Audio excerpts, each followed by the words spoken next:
Welcome to this Monday afternoon. You're listening to the Fourth Estate on Radio Brunel, Brunel's University student-run station, and I am your host today, Jim Wong, and I'm joined by four people today, but just three. And who do we have today? We've got Alistair Lane back on the show, Alex as well, and Grace again after taking about a 5-day break. So guys, how do you want to say what you guys are, who you are today? Alex? I'm Alex, and I am the author of Pride and Prejudice. Grace? I'm Grace, and I'm the international correspondent for Roasted Peanuts. And Ali? Impressive. My name's Ali, and I'm Harry Potter. As you can see, we're very accurate and we like to talk about ourselves a lot. Today's music choice, because we're about Rosetta and the space exploration, we'll play a song from the soundtrack of Interstellar the entire day. And we'll also give you a spoiler from the film. We will not give spoilers because we are not that kind of people. If you want a clue, we are not that kind Harry of Potter people. may be in the movie. Harry Potter maybe. Alright, starting with our topics for today, we'll start with Dapper laughs. Daniel O'Reilly has been accused of condoning rape and sexual violence in his comedy routine, claiming that he had actually been attempting to push the boundaries but had actually gotten carried away. So far he's pulled his character as Dapper laughs, and the show has no longer been commissioned for a second season. So what do you guys make of this? I'm not a fan of Dapper laughs. Is anyone a fan of Dapper laughs? He got quite famous, didn't he? Quite quickly, I think. He did. He started off, on Vine? He was like a viral character on Vine. Vine. Comedians, yeah. And I reckon he's just one of these guys who suddenly got a little bit of kind of recognition on TV, and it's just gone straight to his head, and he's constantly tried to stay in the headlines by being more and more kind of outrageous. He's made it into the headlines without any effort as well, yeah. I reckon he's... I think he's, just a bit of a chancer. And he says this Dapper Lass was a character, but that's such an easy excuse. Any crime, not just any crime, any kind of, wrongdoing, you could say, oh no, that was a character. I was just kidding, it was a character. I never saw it as a character. I've never heard anyone refer to him as a character either. I think it was just him being an idiot, and like you said, he's just trying to back out of it now. With it's like a stand-up comedian making a joke and then saying, oh no, I was in my stand-up comedian alter ego. That wasn't actually me. He's like, nah, it doesn't hold water. What about like in terms of acting? Because if you're playing a character on stage, like on plays, isn't it also the same thing as well? Should they be responsible for what they say as well? Yeah, it is, but then I feel like a lot of plays that people go and see probably wouldn't say some of the stuff that he's come out and said. Yeah, he said to an audience member at London Sky saying she's gagging for a rape. Oh my god. It's not funny. I mean, I think the thing about character comedians and things like that is like it has to be a parody of something and it has to be funny. Maybe you could argue he's a parody of like lad culture or whatever, but it's not funny. It's not. He's the embodiment of lad culture. I wouldn't say he's satiricising it. If he was doing it in an obvious way where it's taking the piss out of lad culture, it would be more funny. But I feel like he actually is one of the lads who's trying to take the piss out of it. I always just thought it's his way of trying to get laid. I always just like when you watch his vines and stuff, I think he was actually trying to get laid from those videos and he was just filming I've never actually seen his vines. The idea of someone getting famous off Vine is weird. It's happened quite a lot. There's a lot of American guys. There's another guy though actually, I can't remember his name now, but one of the American guys who's famous, and he's been accused of... Will Smith, yeah, he was famous on Vine. He started there, then the Fresh Prince went... No, I think it was the Fresh Vine of Bel-Air, wasn't it? Oh, Prince. Prince Els, yeah. But no, there was a guy that from America, one of the famous Vine guys who was also allegedly a rapist. Maybe it's Vine, maybe Vine's the problem. Yeah, there you go. I feel like because like Vine, there's less like censorship. You can just record it and put it online, and there's no one like giving you any. If you had a TV producer, then obviously they're gonna give you feedback and criticism if they're like this is out of order. But when you're doing the Vine, you can just record and upload it, and you don't have to feed back to anyone. You're sort of given. Grace. And about to producing, because his show's actually on ITV2, and when it first came out, people were saying, the producers from ITV saying that they're really happy to have him on the show. He's quite a good approach to pulling ladies. They said it wasn't sexist. Yeah, but now after he's sort of been pulled, they've actually made no comments about him and said anything about it so far. Yeah, they defended him at first, and that they wouldn't give a show to someone who was sexist and things like that. And then, of course, after a little bit of press pressure and a couple of people saying he is sexist, they all of a sudden change their mind and realise that he is sexist. I've just got this quote I was just reading here from Kate Madigan, who commissioned the show for ITV, and she said, "He is a brilliant new talent, so I'm excited to bring him and his risky brand of humour to ITV2." And what have you like? They should have looked into the stuff he was putting before and thought maybe this guy's not really suitable for our really wide audience. I think it's tough though, because so many comedians are technically not suitable. The most referenced one is Frankie Boyle. Like, he's a seriously offensive guy, but he's still just about gets away with it in 90% of situations. So it's tough, for a commission editor. I kind of have a bit of sympathy with her. It's difficult. But I suppose the thing with Frankie Boyle is, like it says here, is that you wouldn't put Frankie Boyle on BBC One at like 6:00 Friday afternoon. You know what I mean? He's always sort of catered to like being put to audiences that aren't likely to. He's rarely put on live. Like, he'll be on a show where they can edit it. So if he says something really controversial. Yeah, and then his stand-up shows, you pay. You know what Frankie Boyle is like. You can't go to one of his stand-up shows and then be offended because, I suppose you could argue the same thing about Dapper Laughs, couldn't you? Going to one of his live shows. Yeah, that what he's going to. But then that is just so much further than his Vines as well. To say the Vines where he was trying to hit on girls, make an idiot of himself. I reckon he's probably just not that funny, to be honest. Yeah, and he's got too into this character, and he's had to push it further and further to get some kind of reaction. I think just crossed the line. Defining him as a comedian, first time I heard it on the news when they said Daniel O'Reilly comedian, I thought that is definitely pushing it. I double took a wee bit too when they said I saw like a lot of response to this next morning on my like Twitter feed of people guys saying, "Oh, it's really been blown out of proportion." All of this, like, do you think that? Because I don't think it has been. I don't think there's a petition on Facebook to try and get his show back or something, or people showing support for him, and I think that. Right. No, he messed up. He's an idiot. He said something that's We're not going funny. back to the Ched Evans thing from the other day, when someone's got a platform and basically abusing that platform, for better or worse. If they're on stage, they've got people watching them and being influenced by what they do. So you come out and say something so offensive like this. And he definitely expect tweeted, some consequences. "Remember, it's only sexual harassment if she's more attractive than you." And he said that he was feeling quite emotional, didn't he? About Just the fact show that her your penis. If she cries, she's playing hard to get. Wow, he's such a prick. Wow. He really is. If she's looking at me playing with her hair, by the end of the night, she'll need a wheelchair. I mean, he said he was feeling quite emotional about the fact that he had his show cut. And he's feeling emotional. He's making jokes about rape, and he's the one feeling emotional. Yeah, that's he's actually walking that line. I was standard male. I was a bit emotional. Complex. Like, oh no, I'm upset that someone would call me a rapist. What I think is funny is that he he is playing the victim a bit. Yeah, completely. Yeah. But he had a line of clothes, a Swedish-based chain of clothes. Bjorn Borg. I don't know if that's. Sexist jokes are not in line with what the company stands for, though they gave him the deal. What kind of clothing line would they? Like wife beaters and what kind of clothes would he be the poster boy for? Yeah, I don't really. Just really, really shit ones to be honest. Ralph Lauren is the only thing I can think of. And they say that he should have been on our show like MTV or Comedy Central, or something like that. That's a bit smaller audience, because they said his target is males between 18 to 28, and that in itself is still like a really small target audience. Should have been on Babe Station if that was his target audience. Audience, do you think should that be the way it should be done, because he's meant to be targeting males that age and the age range? That if he does that, he's basically saying it's okay to have this kind of jokes, okay to have this sort of culture. I mean, that's why that's encouraging that sort of culture among that group of people. Yeah, I love blaming the media, kind of scapegoating the media, when he was only famous because of the media and social media, and he was on ITV, and now all of a sudden he's messed up, and he's like, he says like, I blame the media. The media's done to me in my life the last 4 days. He's an absolute idiot. He messed up, and yeah. And now he's called the new brand of British tosser by Vice. The new what was that? The new breed of British tosser. That is accurate. Yeah, accurate. I like that. And we'll see. They should get that in his clothing line. Yeah. Moving on to our next story, it's about sandwiches. The Daily Mail. I was going to say strong intro. They had a headline saying, "Who in the UK to make sandwiches anymore?" So wait, what?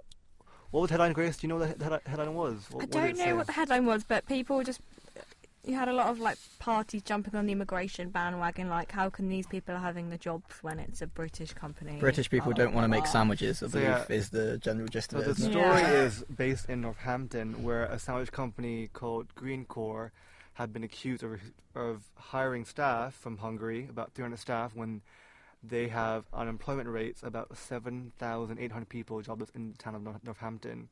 So the issue of, they can't find anyone. That's what the excuse was, that they couldn't hire anyone in Northampton to make sandwiches. I mean, I don't know. Maybe the boss just like the comedic value of Hungarian hiring people from Hungary to make sandwiches. probably what I would do. It's just a guy with a sense of humour. Just an innocent guy with a sense of humour. Poor guy. But no, seriously. Well, this is obviously a UKIP we don't story. want to make sandwiches for £6.50 an hour. What kind of sandwiches? I don't know. I'd make a BLT personally for minimum wage. Something more demanding like a chicken club, I probably wouldn't be interested. You would not be a sandwich artist for $6.50 an hour then? No, absolutely. So I'm still a bit of a novice to this story. So they are one of the biggest, I think even the biggest company in the UK that makes sandwiches for companies, for outlets like Sainsbury's and Tesco's, and they supply those sandwiches to them. And it's a lot of issues actually around this company, because the issue of Northampton is that they've been saying that we put up ads all around the town asking for jobs, but no one really been replied. However, in that same town, you've got companies like Carlsberg, who received 30 jobs for 30 positions last year. They received 1,200 applications just for that number of jobs. While Tato, maker of Golden Wonder, I don't know what that is. Crisps, man. Yeah, potato crisps. All right, you know better than I do. They said that when they tried to find non-skilled workers, it was not an issue, and that was not a problem at all. An agency in Northampton said that when they advertise for pickers and packers, people just walk through the door and you get applications coming in really smoothly. And so the issue of, how can you say that I go to Hungary to find staff because no one in Northampton wants to I think this idea that people don't want to do jobs because they think it's below them it all is comes completely down to a myth. I think it's a myth. what they're offering £6.50 an hour, and that's not enough for people to live on here. People aren't applying for these jobs here because they can't feed their families on £6.50 an hour. I think that it's a myth that someone wouldn't do a job because of the wage, though. If you have, no money coming in or very little money coming in, you'll do whatever job you're given. Just for the time being, I think that for someone to say, "Oh no, I refuse to do," and because a lot of people will get more. Sounds bad, but some people, it's easy. They don't work because they're given more benefits, tax credits and things like that. Tax if they're credits, not working. then it benefit. They're better off, and they can stay at home with their kids. What kind of job advertises the actual wage on the flyer or wherever they advertise it? I mean, that's something that you don't see very often. I think that people must have been applying for the job. I don't know. I think if the job is meeting the statutory minimum wage, and Hungary is obviously part of the European Union, part of the European community, we've got freedom of movement, freedom of workforce. So I don't see the issue if Hungarians come and work here as they're legally entitled to, and they're getting paid as much as legally. They're advertising the job in Hungary, though. I'm not sure I would say that's quite dubious. But then, I mean, if they are, if they are telling the truth and they have completely tried and have, kind of exhausted every avenue of trying to get people to do this job, then I suppose, going abroad isn't fair enough eventually, but then it depends if they actually did enough to try and get people to actually apply for the job. But then I still don't think that no one would apply for it, because I mean, you get 16, 17-year-old kids that would do any job. Yeah, I do think that you would probably kids. get a lot of younger people that would be like, I'll do that as my part-time job. Or whatever. When I was 16, I did not have a job that paid £6.50 an hour. But maybe I was on £3.87. I mean, we don't know, but like almost illegal, isn't it? Maybe the case was more the people that did apply for it might have been overqualified, so then the people might have said, well, no, like when sometimes employers are like, you're too overqualified for this job. Maybe that happened. Because in Northampton, the workforce is kind of underqualified. 11.3% have no qualifications compared to the national average of 9.3%. So I don't think that really applies to Northampton, though. But another issue linked to Greencore is that they've been accused of not having good treatment of the staff. They've been saying that people in the company have been saying that they get shoddy treatment by management, and they had to cope with extreme temperatures, they get disciplined over the smallest things, from time off to talking too much, for not working fast enough, and obviously because of the money they get, they're kind of scared that if they say anything, they get fired. I think that's the same with a lot of unskilled, low-paid jobs, though. I think that you work in a supermarket, or if you look at chefs and chefs' apprentices, how much they get paid and the work that they have to do, and they have to train to do that job, and it sounds horrible working in the kitchen, but people still do it, and I think that it probably shouldn't be one of the things that comes with a low-paid job, but it is one of the things that comes with a low-paid job, I guess, because you've got companies trying to get the most out of these poorly paid people, I suppose. Alright, and just add on to that before we go on to our first song of the day. Green Court also in East Hull have been accused of also reported breaches in health and safety when a man aged 55 fell 8 feet while trying to fix a machine.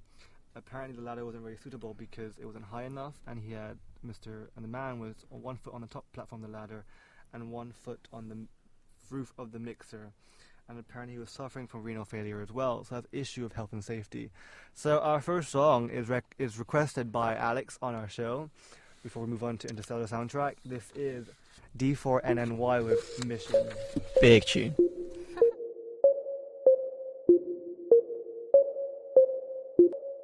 Good afternoon, you're listening to The Fourth Estate on Radio Brunel University 101 station. This is the news show where we talk about the issues and news of the week. And because we're a Monday show, we're talking about issues that happen on Saturday and Sunday. Our topic now is issue of revenge porn. There is a man called Luke King, age 21, and he's the first individual in Britain to be jailed for revenge porn after posting a nude photograph of his ex-partner online. He used WhatsApp to post the X-rated snap, and the court then decided to jail him for 12 weeks. So, revenge porn is a new thing in the law now. What do you guys think of this? I think it's perfectly right that we should be jailing people that do this. It's like another form of abuse, really.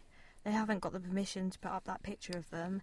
It's like spiteful, and it's done out of bitterness, and it's obviously incredibly humiliating for the people that have to put up with their picture being seen by all of their friends, their employers. And I think there should be strong punishments in place for people that do it. I'm quite surprised that new legislations has had to be introduced. I thought existing defamation laws would cover it, because this is, I'd imagine, quite clearly defaming someone's character.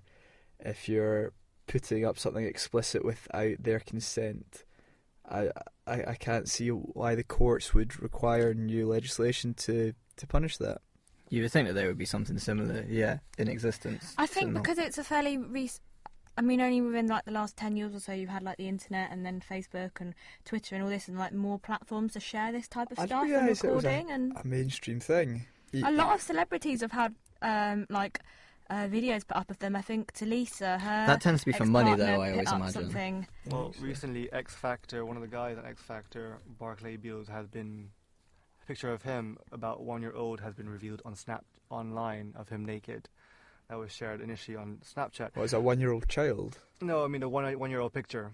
Okay, 1-year-old child. 1-year-old picture of him being naked. Yeah, slightly different there. But I think the issue of the law is that because the pictures are normally shared in the beginning as through consent, so you give them the issue of trust. But then I think after that, when you break up, it sort of becomes revenge porn. I think it's a disgusting thing to do. Generally, I think that to be that. It kind of starts off as something petty, I guess, doesn't it? That kind of. It is something that I've only really heard of in the last few years, actually, because I always remember in my first year, I knew a girl, and she put up a picture of her ex-boyfriend's penis on Facebook when they broke up. And I remember being like, why on earth would this girl do this? And then ever since then, I've heard more and more stories like this coming about in the press. Obviously, I don't know anyone else locally that has had this, but I've seen all these things coming up in the news where people have done it, and obviously it's just a really spiteful thing to do. But I think, I don't know if it's maybe all of this coverage of it maybe gives people ideas.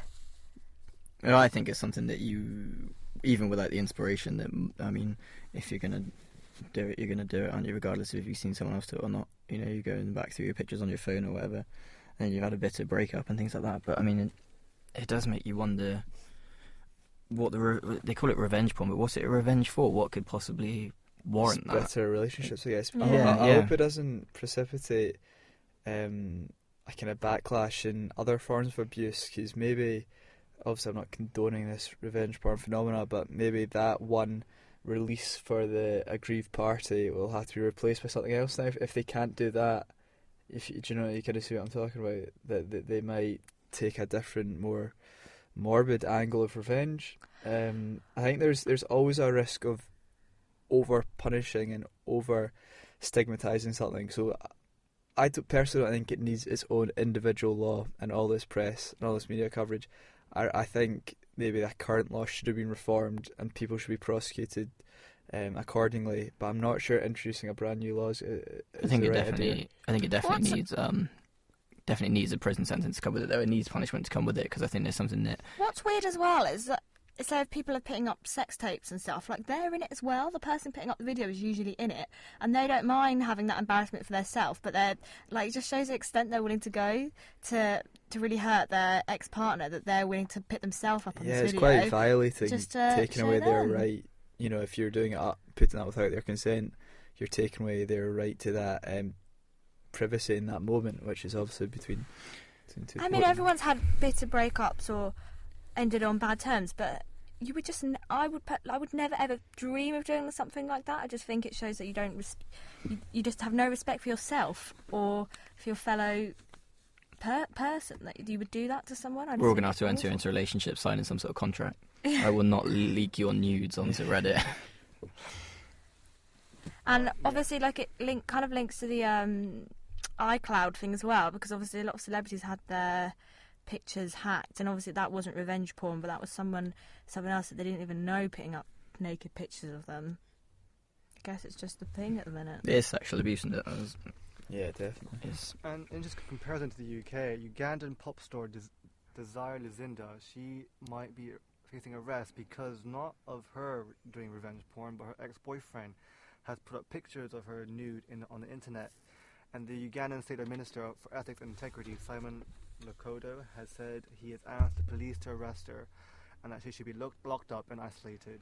So it's a bit of an interesting... Why is she being locked up? People are calling for her arrest because her boyfriend leaked her news onto the internet. Because it's considered immoral behaviour that, you know... That she let him take the pictures in the first place. It's kind of weird because I think even with people who had the nude leaks of the cloud, iCloud hacking, they said, I'm sorry for having these kind of things taken. It's like, why should they be apologising? Yeah, anyone can take whatever picture of whatever they, You don't expect something like that to become public I think domain. Alex was right when he said we might reach a stage where everything needs to be, explicitly consented to.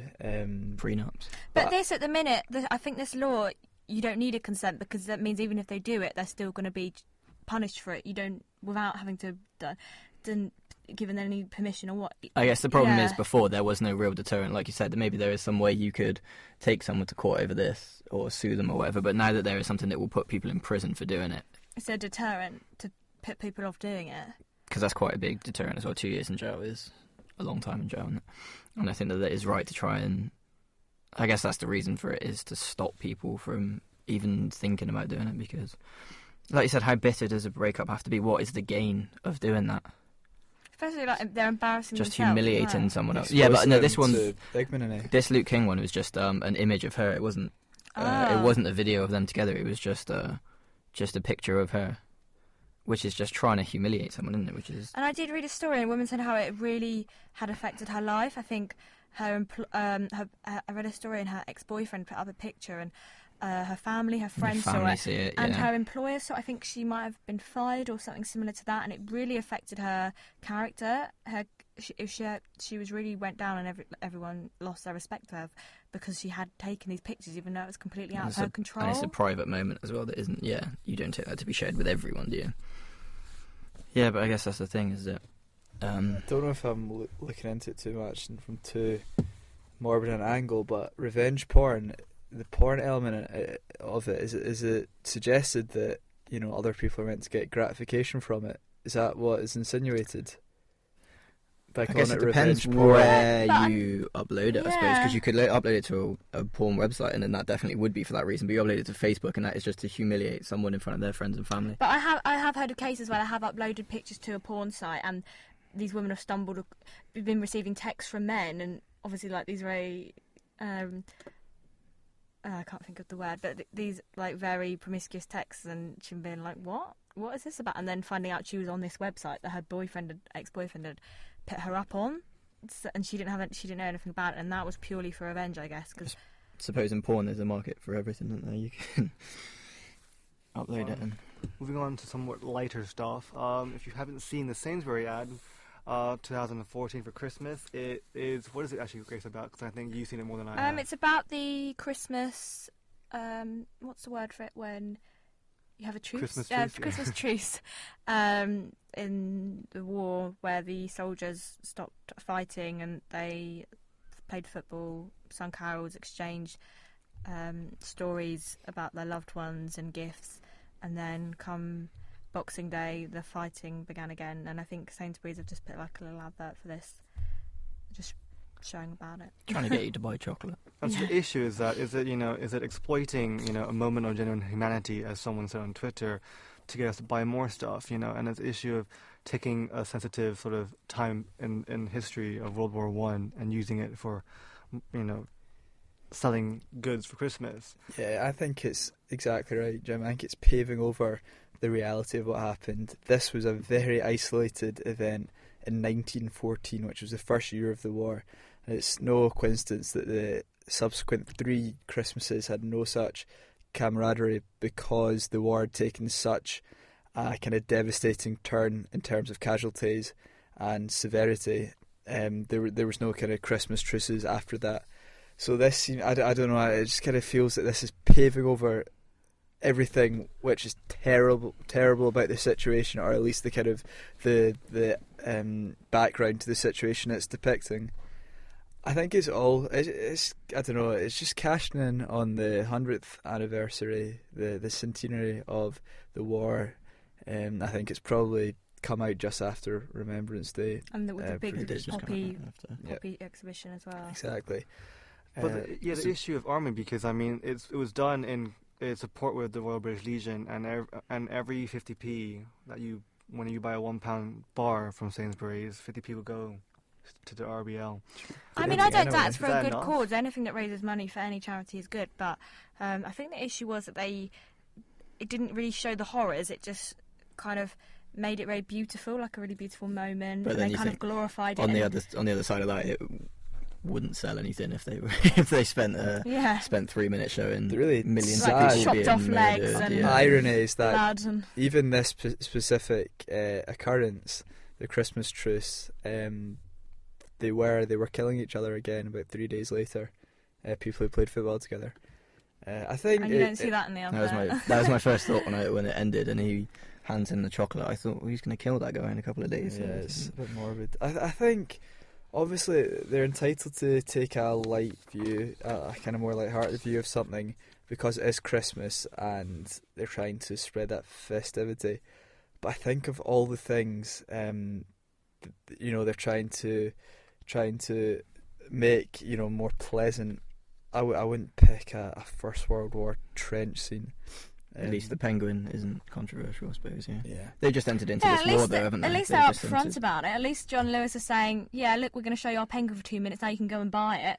Whereas the Sainsbury's one, it's kind of like, we're going to show this really beautiful thing. Now buy the chocolate. Like, kind of springs at you on right at the end. Like, now you can buy this chocolate. They've just entered into this kind of war that supermarkets and shops have seemed to have entered into, where they're trying to make Christmas as cute as possible, or trying to make you feel as nostalgic as possible. Yeah, the Christmas advert is becoming a bit of an institution, isn't it? Yeah, after the Coca-Cola one was the original, I would say. That was the one that I always associate most with Christmas. The mark's been set. And the rest of them, I don't really watch them and think, oh, that is very Christmassy. I just think that's someone trying to make me think about Christmas. They do try and draw out emotion. They all seem to be very emotional, and they all seem to bring out feelings of like love or happiness, or like maybe even sadness. And I think they just each supermarket looks for a way they can like get the most emotion out of the It always makes me wonder if it works as well. If someone sees that advert, like they'll see the new Sainsbury's advert. I know members of my family that will go out and buy that chocolate and be like, wow, what a great cause! I've seen that advert and now I'm supporting it. And I know people that also buy the Penguin that they've seen in the John Lewis advert. I think it definitely works. And And I feel like with the Sainsbury's one, they kind of feel like they're doing something good by like buying this chocolate, and I think it's going to fall into two types of people: people that are really offended that they've done this advert, and people that really think it's really beautiful and they think everyone else is just over exaggerating by. It's a shame that there's people whose family have died in World War One have sort of spoken about, haven't they? But it's a shame that there is no one that was in World War One that could, kind of give their opinion on this and see what they think. Because for us to talk about it in this way is kind of besides the point, isn't it? Because we aren't the ones who had to go through that horrible thing, and I guess people have lost family and things like that, and I suppose they must feel strongly, but it would be nice to see the opinions of someone that actually lived through that. Yeah. And if someone was to turn around and say, I feel like you are kind of trying to get money out of what happened to us, or if they say, actually, it's just quite a nice advert. Yeah. It'd be interesting to see. Yeah, the director, Ringan Ledwidge, his great-uncle, Lance Corporate Francis Ledwidge, died at the Battle of Passchendaele, and his paternal grandfather also fought in both wars as well. And, he said he was actually scared about the sensitivity of the subject. So in addition to that, Tav Gillingham, co-founder of Khaki Devil, which is actually the forum that operates the trenches that were used in the commercial, he says that, it was the issue of the truth was very close to his heart, and, there was no way we would have done it if it wasn't, proved to be insulting to the old boys. And then he said that the old boys that he knew, they would have loved the ad. I mean, does that make that? I suppose it is quite a nice depiction of quite a nice event in history. That story is always... My mum always told me that story. Yeah, I think I remember learning about it on some 10-minute Blue Peter I think the story is lovely, but it's more the fact that it's getting profiteered on. It's the issue. I've got no problem with the story, and the relevance to Christmas is obvious, but it's the fact that it's as part of an advert, which rubs me up the wrong way with it. I also think there's kind of like a lack of actual World War One, like kind of, I suppose you want to say coverage, but like representation in the media as well. It's not like I've never seen a World War One film or anything like that. I think there was... Never seen War Horse? No, I haven't seen War Horse. That is on actually. tonight. I'm going to watch it when I go home. Yeah, it's on tonight on ITV or something. It's fan. Fairly poor, to be honest. It's really good. That's a shame. I want to say about the issue of ad. I mean, people after just a day and a half, the commercial aired, 240 people lodged complaints about the ad. Oh, really? And a spokesman for ASA said that people weren't actually clear from it was actually an advert. I mean, could you tell it was an advert from the start? Yeah, it was only right at the end, to be honest, that it was like Sainsbury's now obviously buy this chocolate. It wasn't, and I can see their point.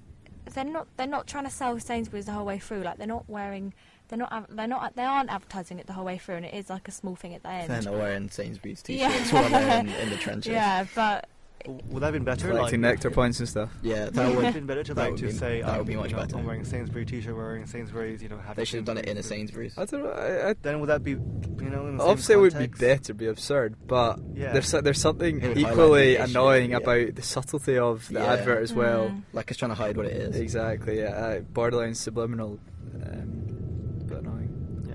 And on that note, we'll go on to our next song. This is Day One Dark by Hans Zimmer from the Interstellar soundtrack. And after that, when we come back, we'll talk about Boris, Fleetwood Mac, and Ched Evans.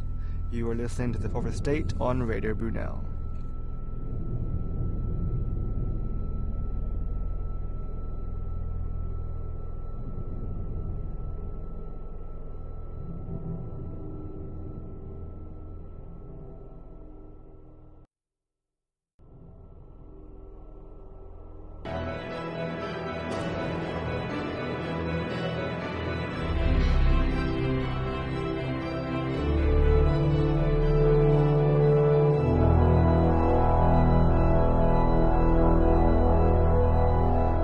Listening to The Fourth Estate on Radio Brunel with your host, that is me, Jim Wong. With today we're joined by Ali, Alex, and Grace.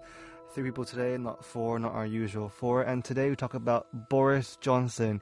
He has been facing criticism over a $1 billion deal with an unethical Chinese firm who secured a contract to develop a large site on London's Royal Albert Dock, and the issue is that actually several issues between that. The firm that deals with it ABP, Advanced Business Park, they shared a firm in China with London and Partners, which is a funded taxpayer organization that is meant to entice lucrative foreign investment to London.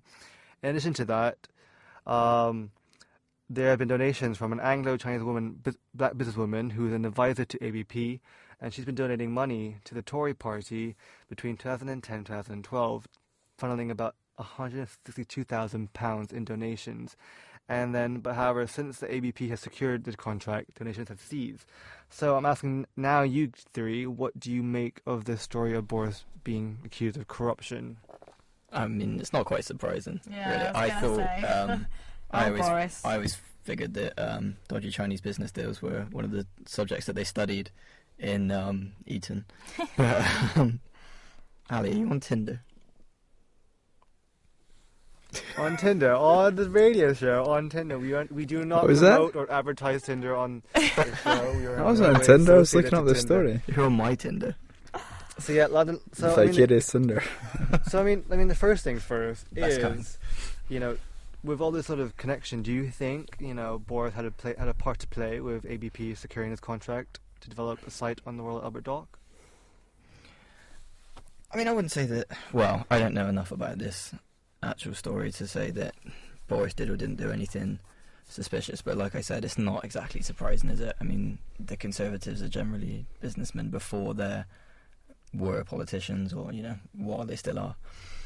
If I was Boris, I don't know what he's really playing at. He's got like a massive election coming up.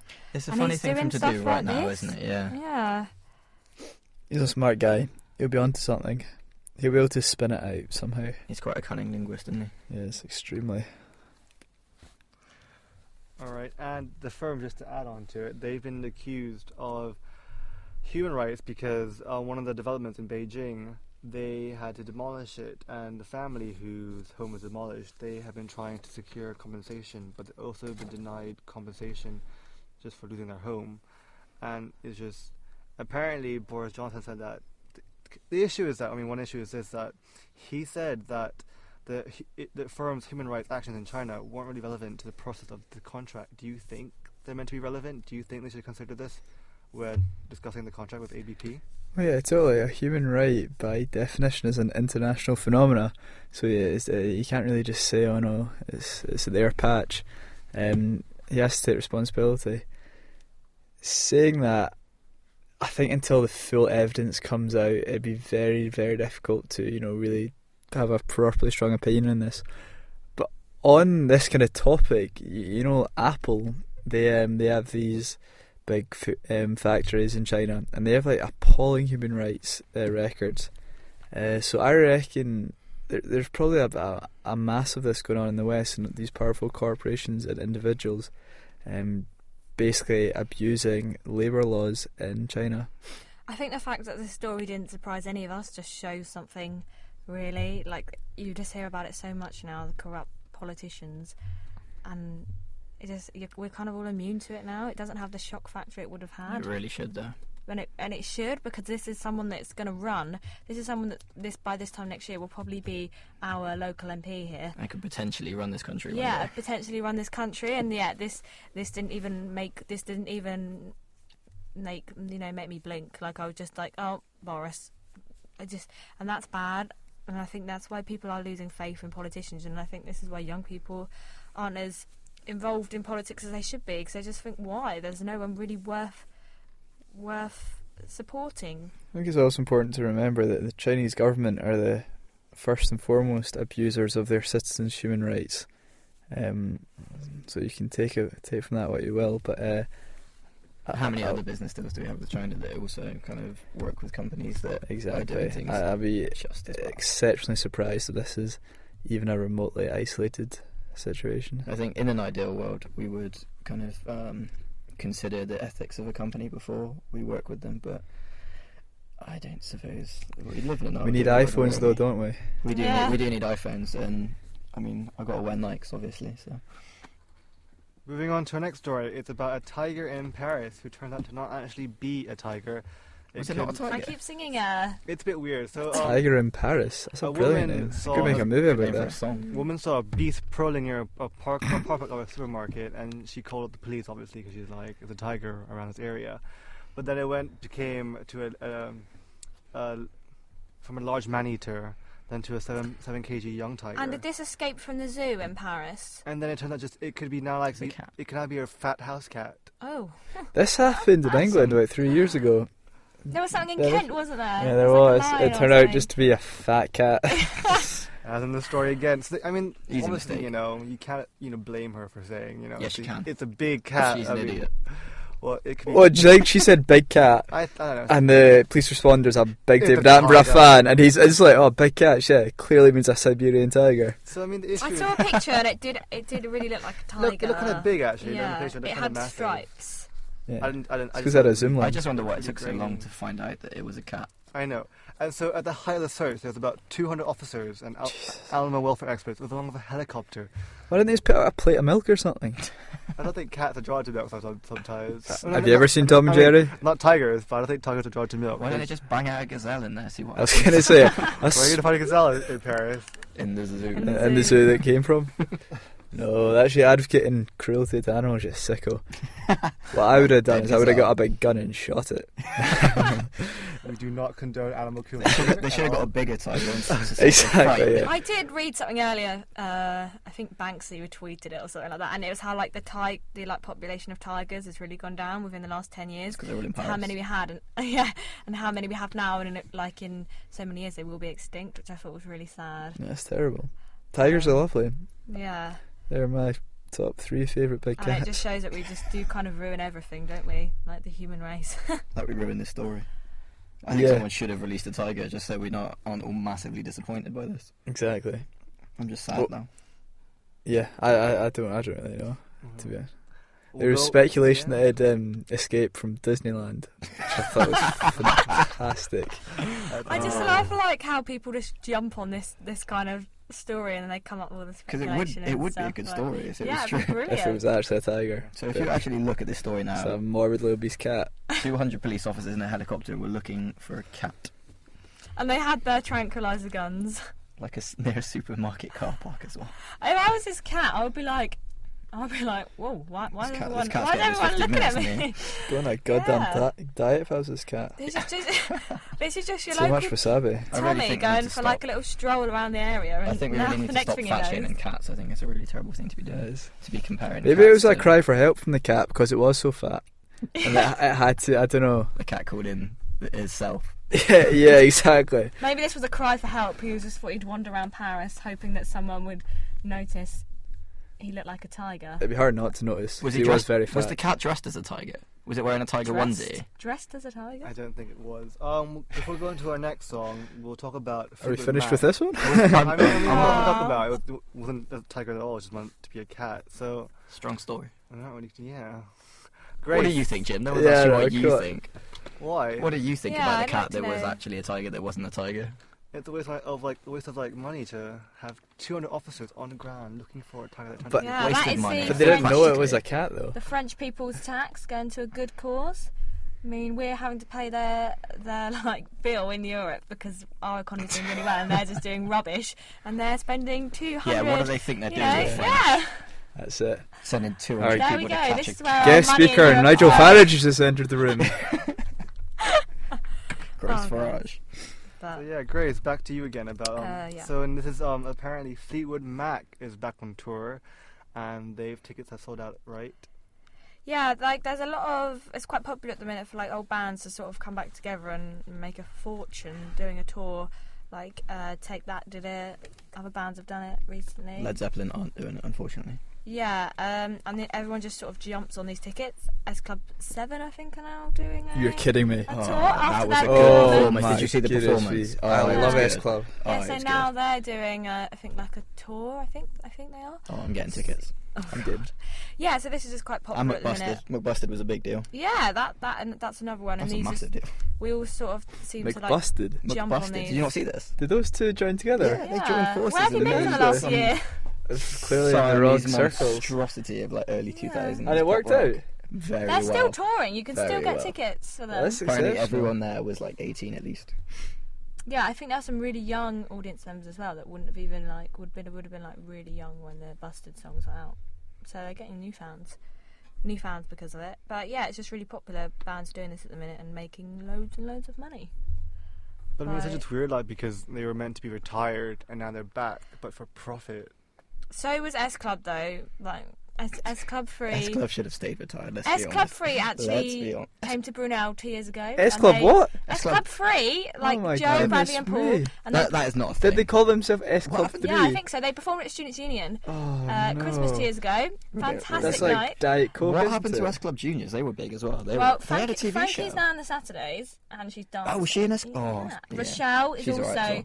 married and was in the Saturdays. I did not know I that. don't know really what happened to the others, but they were like the fittest. Drug problem, probably. You know. But yeah, like this Expensive is a massive habits. thing. Do you remember? Take that now, actually. That would be defamation.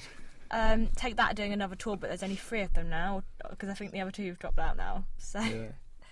people are paying to see like 3 of Eiffel them. 65 or whatever they're called need to get back together. Oh my! That was the first ever song that I had any affiliation with. Do you remember when you were a kid and there was the first time you could say, you know, I'm a fan of music? Yeah, prove that's it. It's because I like this I had band, the like this I had song. the now that's what I call music cassette with that one on it, and I Oh, I used to love have to that rewind one. it. I used to have to rewind it all the way every time. Yeah. Jimmy, looking at us like we've got a bit That of was track huge. here. That was absolutely huge. That tune. That was a I'm not gonna massive have you guys tune. sing on the Can show. we unfortunately. actually request that song? Yeah, that's actually a shout. Can we have that That's tune? it. I don't actually know what it's called. I think it's called I'm Blue. Double Yeah, D. it is. Double Yeah, D. by Eiffel Yeah. 65. He looked a lot like Moby, didn't he? Yeah. After this song, actually. But on Interstellar, this is Place Among the Stars. You were listening to Radio Brunel.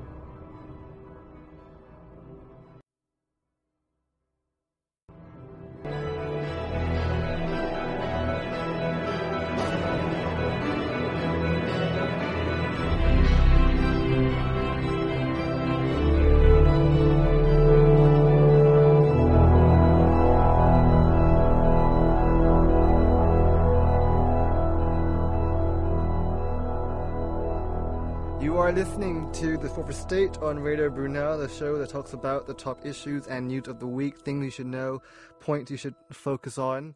Today we are joined with Ali, Alex and Grace, talking about Ched Evans. So apparently, it's not really been confirmed yet, but Sheffield United have said that they might not take him back on contract. Obviously, you know, we've talked about him on Friday's show, but obviously, anything to add to this story? These U-turns seem to happen a lot, don't they? I think it's really bad that someone will morally not have a problem with something, but then The minute everyone kind else has a of, problem yeah, with it, that- backtrack. as soon as the media sort of starts covering it and people start saying things that, you know, start pointing out to them that what they did was a bad idea, then all of a sudden they're like, oh yeah, we knew this the whole time, we're going to get rid of him now. I think it's still a Just long time coming. Case closed. They've finally seen sense. And you're right, it's a shame that it took so Took much. long. But I guess at least they are responding you to remember these football teams, they're companies, they have shareholders, Yeah. and they always need to think about things in terms of profit and return and monetary value. And there's always someone higher up to give orders as well. It makes you think that the manager might not necessarily think this is a good idea. The coaches might not necessarily think this is a good idea. The players might not necessarily think this is a good idea. The fans the same. But if, you know, an owner somewhere thinks, it doesn't really That's matter. it. They have this problem a lot The with sad thing is, if he doesn't get back in, he'll write a bloody autobiography, and he'll Do you reckon be. he'll include that scene in there as well? The scene where he didn't do anything wrong. That was it, it. yeah. Yeah. Well, it was be Yeah. a chapter of blank pages. You know?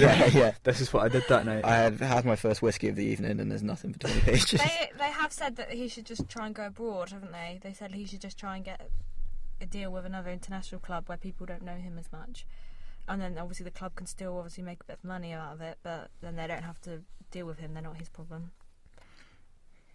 But yeah, I think it is definitely a good call. It's a shame that it took, you know, high-profile people to make it happen, and they didn't kind of see the problem with what they were doing in the first place. But then again, it's not official. Maybe they'll just wait for this to all blow over, and One then. thing that is official is that they said that people who have been people who are fans or people on Twitter or social media who've been criticizing people who said that they should not be allowed to train with the club. They've said that anyone who's criticized people saying that the club was wrong to allow Chet Evans to train back in the club. They've been saying now that they will ban them from Bramall Lane for life. Do you think they should be able to ban people for? What, they want to ban fans? They want to ban people who criticize other people about. It's a weird, it's a bit weird. They want to ban critics who criticize the club's decision to allow Chet Evans to train with the club. Whoa. So they're saying that if any fans air an opinion on anything that the team does, they will ban them. Ban you. I mean, obviously... Not on the team, but people who... They want to ban fans who criticize critics who criticize the club. That's terrible. So if you say anything bad about the club, like they didn't play very well yesterday, then you are not going to be allowed to go to the game. I mean, I'm not saying that it is necessarily going to be that scale, but that's kind of the suggestion in it, that you're allowed to criticise your bit weird. Team. Yeah, very weird. On happier things, now the new Band Aid song will be recorded, right, Grace? Yeah, I think it was recorded last week with some new celebrities. I think you've got like One Direction, Ellie Goulding, Ed Sheeran, just a few ones that are like performing the same song again, but for the third time. Not Adele. Is Adele not? No, apparently she wouldn't answer Bob Geldof's calls. She was busy, apparently. Saying not really much to add to that song. On that note, we'll play our next song. This was requested before earlier. This is Blue Da Body. Come on, Jimmy. You must know this song. Please do that again. It's Blue Da Body, not Blue Da Ba.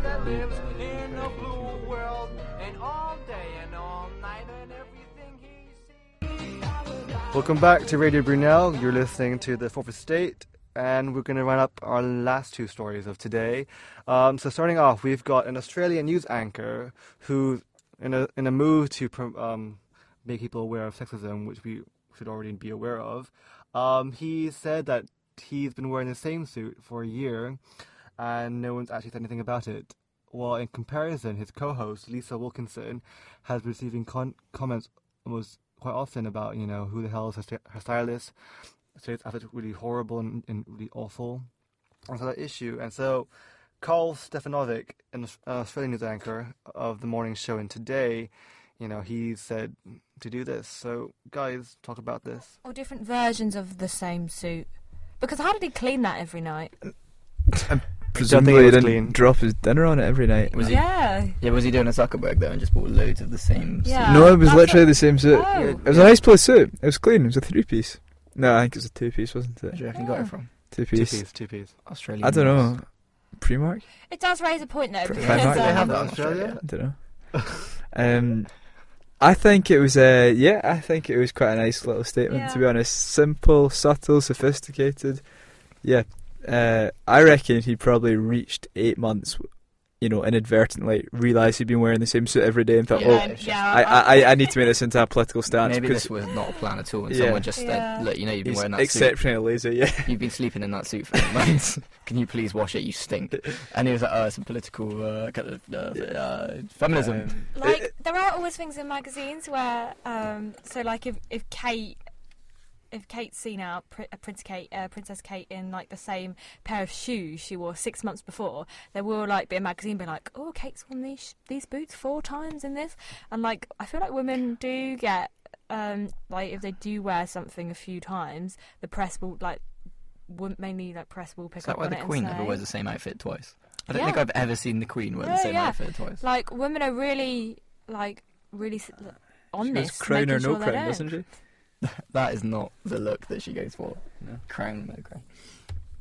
But I guess guys don't really care if they wear the same thing. There's a serious double standard in, especially in broadcast journalism. I think it always seems to be the way that guys can, look however they want on broadcast news. Isn't there kind of a preference towards greying middle-aged men? And then women have to be young women. Women have to be pretty, and it's a strange Yeah, a strange kind of it thing is to like have. a 'Cause strange thing. why would you not try and draw in, if you're going to try and draw in audiences with attractive young female broadcasters, why not do it with attractive young male and the male broadcasters has as to well? be- Why does it have to be? Is that like a trust thing? People don't trust young men. I think even the most innocuous things are quite sexualized, and even when it comes to reading the news, that they'll try and pander to that young, attractive female element. And if a woman did that for a year, like wore the same suit or the same dress, I'm sure there'll be, like, after the first few days, there'll be tweets like, why is she wearing that dress again? Dirty cow. Like, there would definitely be, like, some people's comments, like, why is she doing that? But, like, with this, no one even noticed until he said. Like, no one picked up on it at all. So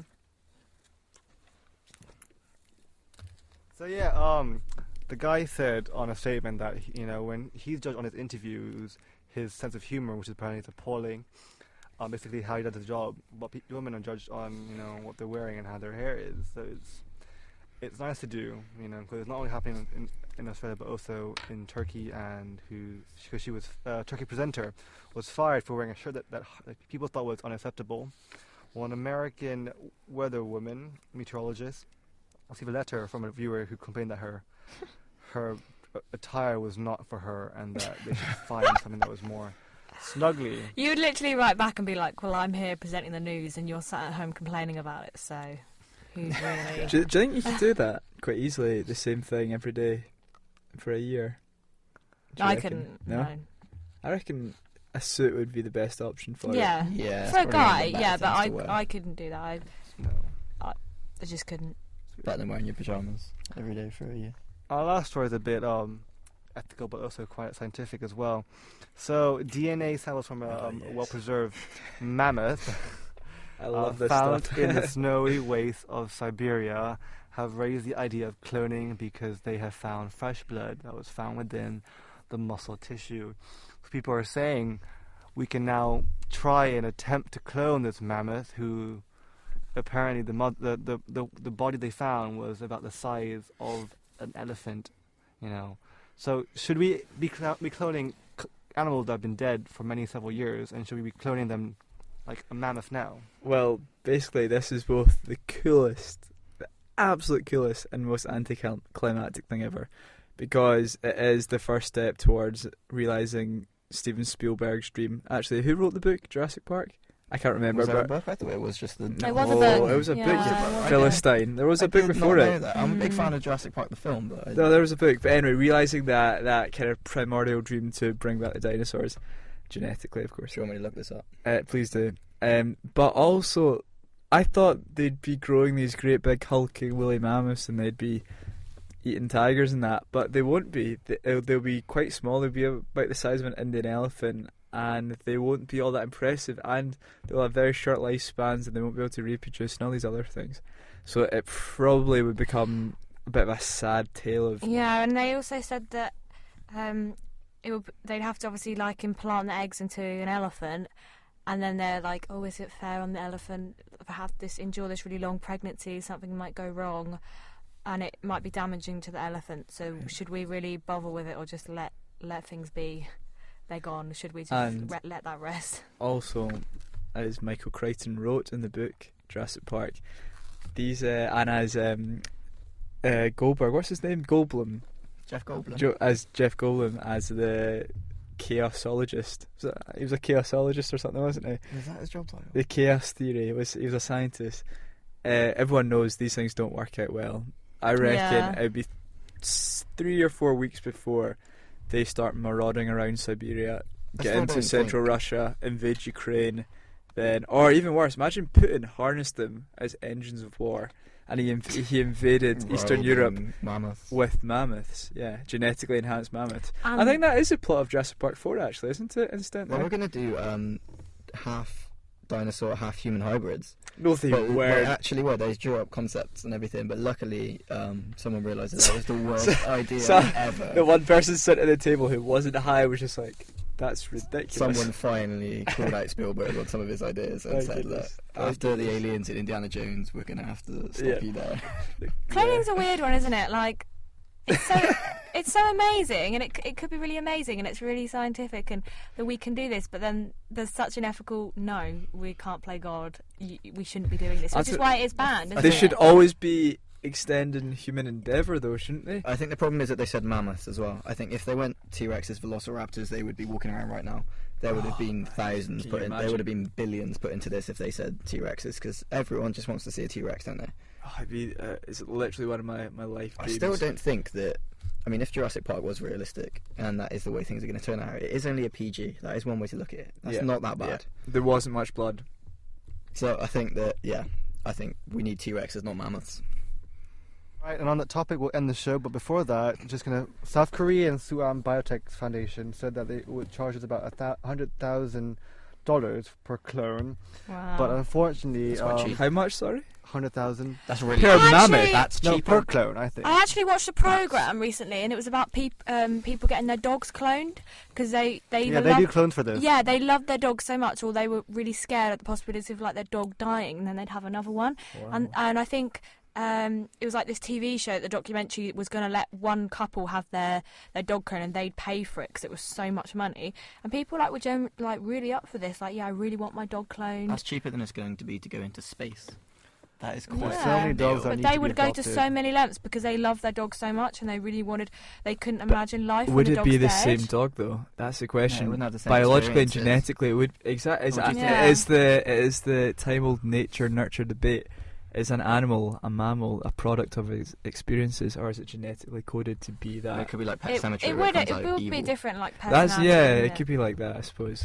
And then we had what was that? Dolly the sheep. Dolly the sheep. She was That lovely. first I think I clone. had her in a mutton pie about 6 years ago, to be honest, though. Didn't she have a lot of problems as well? Didn't they kind of? They're like, Yeah. we cloned an animal and she's got all sorts of cancer.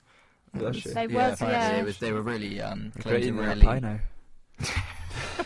Okay, guys. All right, that's the end of our show. That's what's getting muted. That's where we're going to end right there. You've Sorry been for listening ruining to your the Prophet show, State Jim. on Radio Brunel. We had today Alistair, Alex, and Grace. So three of you say goodbye. Goodbye.